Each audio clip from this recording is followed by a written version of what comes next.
अब हम पूज्य महाराज जी का सत्संग श्रवण करेंगे। पूज्य महाराज जी की जो ओजस्वी वाणी है,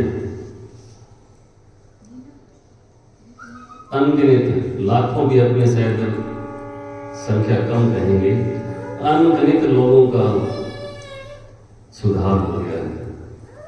कैसे?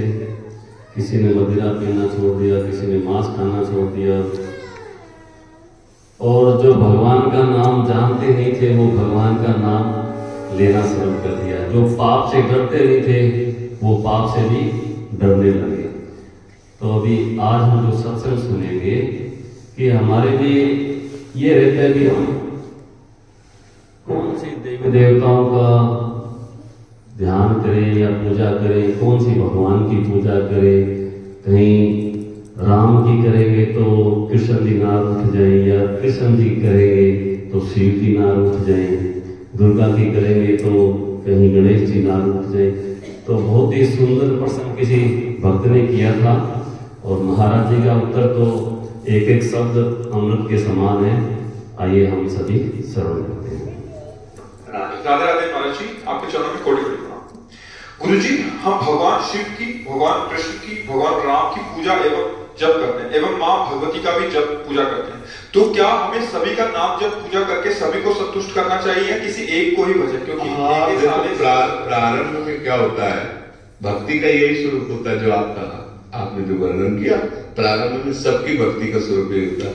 जब हम कक्षा 5 में पढ़ते थे, शिव चालीसा, दुर्गा चालीसा, हनुमान चालीसा, ये सब एकत्रित कर, क्योंकि हमारा प्रारंभिक जो भक्ति का कदम होता है वो इसी तरह से चलता है। जो जो हमारी प्रियता में भगवान के नाम रूप आते गए, उनकी आराधना करते गए, इसके बाद चयन होता है गुरु का। जो रंग लाने वाली बात होती है वो होती है, जैसे हम विविध चालीसाएं पढ़ी, विविध नाम कीर्तन किए, भगवान की कथा, तो उसके फलस्वरूप मुझे सदगुरुदेव मिले। फिर सदगुरुदेव ने जो नाम दिया, सदगुरुदेव ने जो इष्ट बताया, उसको पकड़ लिया। अब हम आराधना सबकी करते हैं, लेकिन प्यार सदगुरुदेव के बताए हुए नाम और उपास्य देव पर है। जैसे एक पतिव्रता पत्नी अपने देवर, ननद, सास ससुर सबकी सेवा करती है, पर पति के लिए, क्योंकि पति के साथ है, उसका पर्सनल प्यार किसी से नहीं है, पर्सनल प्यार अपने पति से। अब ये आ गया रंग प्रेम का, समझ रहे ना? ऐसे ही हम सब देवी देवता भगवान की आराधना करते और मांगते हैं कि हमारे प्रभु में प्रेम हो। अब वो प्रभु कौन गुरुदेव ने आपको दिए वो देखो। जैसे गोस्वामी जी ने विनय पत्रिका में सबकी विनय की और श्री राम चरणों में प्रेम मांगा। जैसे अपने लोग कुछ भी तो सबका फल किशोरी किशोर जो लाडली लाल के चरणों में प्रेम। तो अब हमें ये देखना है कि अभी तक हमारी उपासना हमारे भाव से चलती रही। अब हमारे भाव का फल गुरुदेव के भाव में हमारा भाव समाहित होता है, तभी वो सिद्धावस्था मिलती है। चाहे शिव विरंच सम हुई, गुरु बिनु भवनिधि तरह न कोई है। तभी कहा ताप स्वर्ग अपवर्ग सुख धरी तुलाय कंग तुरनताय सकल मिल, जो सुख लव सत्संग। एक क्षण में निहाल हो गए, अगर बात मान ले तो एक क्षण में निहाल हो गए कि आज तुम माला माल हो गए, क्योंकि आज मुझे कोई वादा करने वाला तो मिला।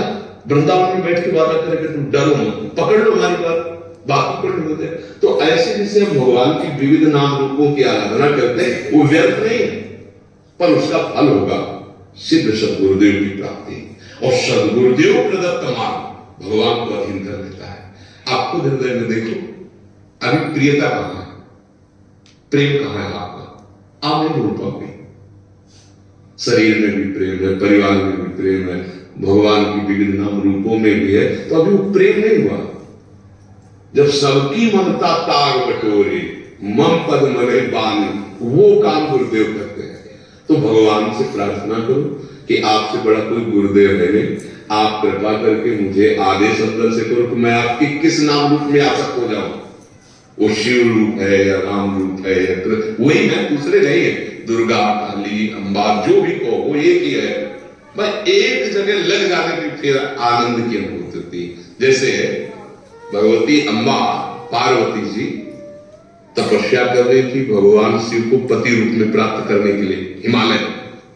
तो भगवान शिव ने उनकी प्रीति परीक्षा के लिए सप्त ऋषियों को भेजा। सप्त ऋषि आए, आतिथ्य सत्कार किया भगवती अम्बा ने, कोई ऋषि महात्मा आए तो बता दिया। अम्बा से पूछा कि आप इतना कठोर तप कर रहे हैं सूखे पत्ते खाकर। अपर्णा भगवती, अपर्णा नाम है, सूखे पत्ते भगवान शिव की प्राप्ति के लिए पा रहे हैं। सूखे पत्ते में क्या कर रहे हैं? घोर तपस्या। तो उनका आप किस लिए इतनी कठोर तपस्या कर रहे हैं? तो उनका आप लोग हमारी बात सुनकर हंसेंगे।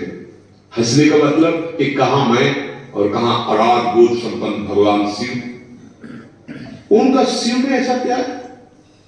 फिर भगवान शिव ही लेकर चिता में भस्म लगाते हैं, मुंडों की माला है, ना कोई महल है, ना कोई सोने का श्रृंगार, ना कोई ऐसा क्या सुविधा है?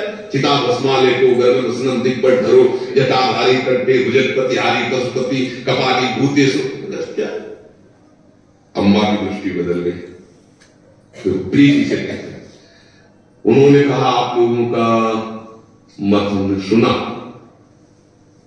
सतृषि का देखो आपको महाराज होने की जरूरत नहीं, तपस्या करने की जरूरत, आपको दूल्हा दिला देते वैकुंठनाथ विष्णु भगवान। तब सब माता जी ने कहा कि आपको मैं अपने हृदय की बात बताती हूं, कोटि जन्म लग रगर हमारी और बरव सब उन्नता राम को। ये है बात आखिरी जो प्रीति की है। करोड़ों बार जन्म लूंगी और हर बार तपस्या भगवान शिव के लिए करूंगी और उन्हीं को पति रूप में वर्ण करूंगी। मानव भाग्य में कोई गुण नहीं है, विष्णु में सब गुण है, लेकिन जिसका मन जिससे रम जाता है उसको उसी से काम है। ये आलिंगन उपासना की। तो अब आप देख लीजिए, आप अपने प्रभु से प्रार्थना कीजिए, प्रीति एक से होती है, वो एक ही है। तो जब तक हम नहीं जानते तब तक बहुत रूपों में उसका हम आराधन करते हैं, पर प्रीति एक से करके बहुत रूपों में उसकी भावना कर देते हैं। जैसे गोपीजन श्याम सुंदर से प्यार करते हैं तो कहेंगे जित देखूं तित श्याम मिले, अब कोई दूसरा नहीं, जिधर देखूं श्याम सुंदर ही श्याम सुंदर मिले। वो स्वामी जी राम जी से प्यार करते हैं, वो कह रहे जड़ चेतन जगत जीव सकल राम में। ये अपनी भावना एक आराध्य दिल पर वही है, लग जाए तो रंग आ जाए। अब ज्यादा समय तो नहीं रहा, अब जीवन का ज्यादा समय तो नहीं रहा, तो अब रंग आना चाहिए। अब प्रभु का कोई एक नाम रूप पकड़ लो और उसी में डूब जाओ। हाँ, एक नाम रूप में कोई प्रभु का पकड़ लो।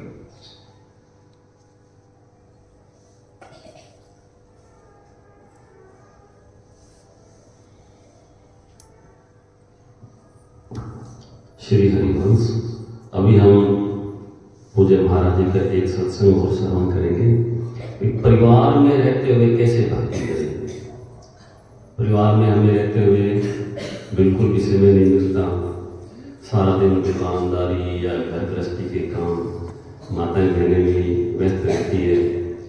तो पूज्य महाराज जी ने बताया कि घर में रहते हुए हम कैसे भगवान की भक्ति कर सकते हैं।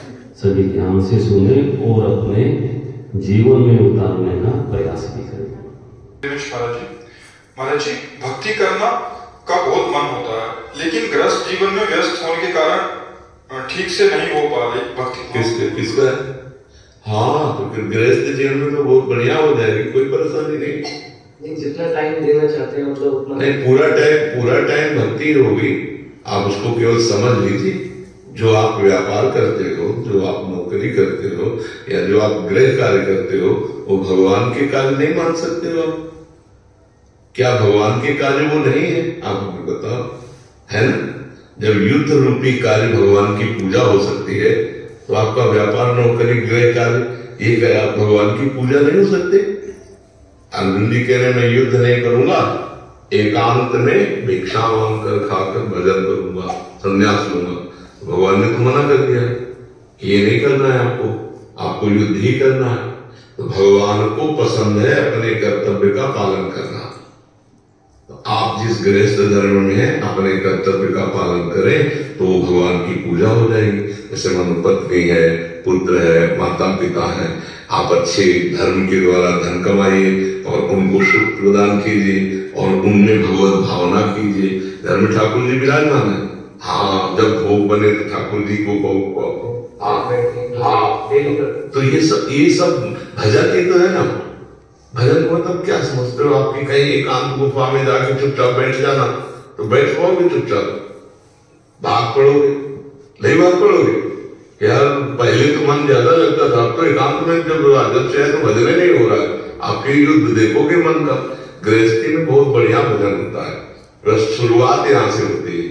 नाथ सकल संपदा तुम्हारी, मैं सेवक समेत सुतनारी। पहले ये मानो टोटल ये सब श्री भगवान का है।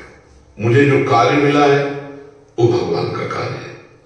आपको रैदास जी का चरित्र सुना होगा। रैदास जी का वो वही काम करते थे जो उनको, और कठौता रहते थे उसमें जो सम्राट बनने वाला, बड़े बड़े सिद्धों को उसी जल से फेल कर दिया चरित्र में, उसी जल से। और उनका सूत्र था मन चंगा तो कठौती में, और गृहस्थी में थे, गृहस्थी में थे। बात मान लो बच्चा, भगवान की प्राप्ति के लिए गृहस्थी और विरक्ति मार्ग है, तो दोनों को समान भाव से भगवत प्राप्ति है।